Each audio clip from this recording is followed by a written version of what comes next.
வணக்கம் நண்பர்களே. இன்னைக்கு சின்ன மருமகள் சீரியல்ல ஒரு பயங்கரமான ட்விஸ்ட் தாங்க கொண்டு வந்திருக்காங்க.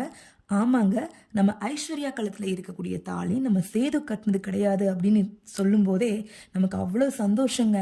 அப்பாடா, தமிழ்ச்செல்வியோட வாழ்க்கையில ஒரு விடிவு காலம் வந்துருச்சு.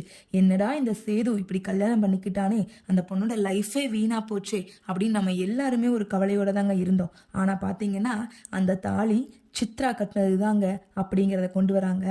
சித்ரா பார்த்தீங்க அப்படின்னா சேது கல்யாணம் பண்ணுறதுக்கு தாலியை மட்டும்தாங்க பக்கத்தில் கொண்டு வராரு. அதை பிடிச்சி இழுத்து கட்டினவங்க சித்ரா. அந்த உண்மை ஐஸ்வர்யாவுக்கு தெரியும் போது ஐஸ்வர்யா இந்த உலகத்திலேயே இடி விழுந்தது நம்ம மேலே தான் பெருசாக இருக்கும் போலங்கிற மாதிரி நினைக்கிறாங்கங்க. ஆமாங்க, இனிமேலாவது என்னது என் கழுத்தில் இருக்கக்கூடிய தாலி சேது மாமா கட்டினது கிடையாதா? என்னால் இதை ஜீரணிக்கவே முடியலை. எப்படியாவது எனக்கு அவர் கையால் தாலி வாங்கிக்கணும் அப்படிங்கிறதான் ரொம்ப நாளத்து ஆசையாக இருந்துச்சு. ஆனால் இப்போ பார்த்தீங்கன்னா அதுவும் பொய்யாயிடுச்சு. இது சேதுவாக்கும் தெரியும். ஆனா ஏன் என்கிட்ட நெருங்கி பழகாம இருக்காரு அப்படிங்கிறதுக்கான காரணமும் இப்பதான் எனக்கு தெரிஞ்சுக்கிட்டேன். எப்படியாவது நான் அவரை தாலி கட்ட வச்சே ஆவேன் அப்படின்னு ஒத்த காலில் நிற்கிறாங்க.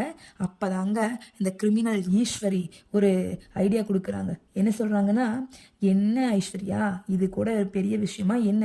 நம்ம ராஜாங்க மாமா கிட்ட சொன்னா, மாமா இன்னும் சேதுக்கும் ஐஸ்வர்யாவுக்கும் வேற தாலி பிரிச்சு கோக்குற நிகழ்வு நடக்கவே இல்லை, அதனாலதான் நமக்கு இவ்வளோ கஷ்டத்து மேல கஷ்டமா வந்துட்டு இருக்குது அப்படின்னு சொன்னாங்கன்னா, அப்படியா, அந்த சடங்கு என்னன்னு சட்டு புட்டுன்னு பார்த்து செஞ்சு முடிங்க அப்படின்னு சொல்ல போறாரு.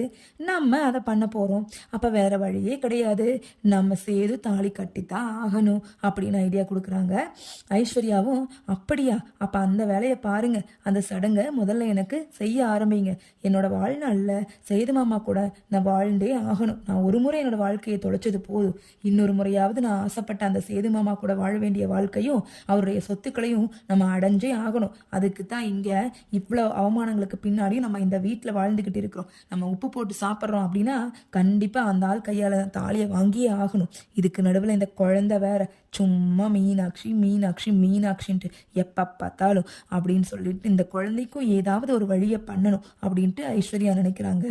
அதுக்கான வழி தானே, பண்ணிடலாம் விடு அப்படின்னு ஆஸ் யூஷுவல் அந்த கும்பல் பிளான் பண்ணுதுங்க.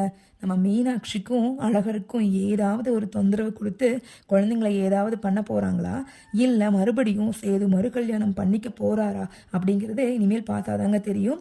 சேது இப்போ பேசிக்காகவே ஒரு நல்லவராக தான் இருக்காரு அப்படிங்கிறது நம்ம மனசில் வந்துருச்சுங்க. கண்டிப்பாக செகண்ட் மேரேஜ் பண்ணிக்க மாட்டாருங்க. எப்படியாவது இந்த விஷயத்துலேருந்து எஸ்கேப் ஆகிடுவார். தமிழ்ச்செல்விக்கும் இது கொஞ்சம் காலத்தில் புரிய போகுதுங்க. மறுபடியும் சேது தமிழ்ச்செல்வி அவங்க ரெண்டு குழந்தைங்க ரெண்டு பேருமே கண்டிப்பாக சந்தோஷமாக தாங்க இருக்க போகிறாங்க. இனி வரப்போகிற எபிசோடுகளை கொஞ்சம் பொறுத்திருந்து பாருங்க. மறக்காம லைக் பண்ணுங்க, சப்ஸ்கிரைப் பண்ணுங்க.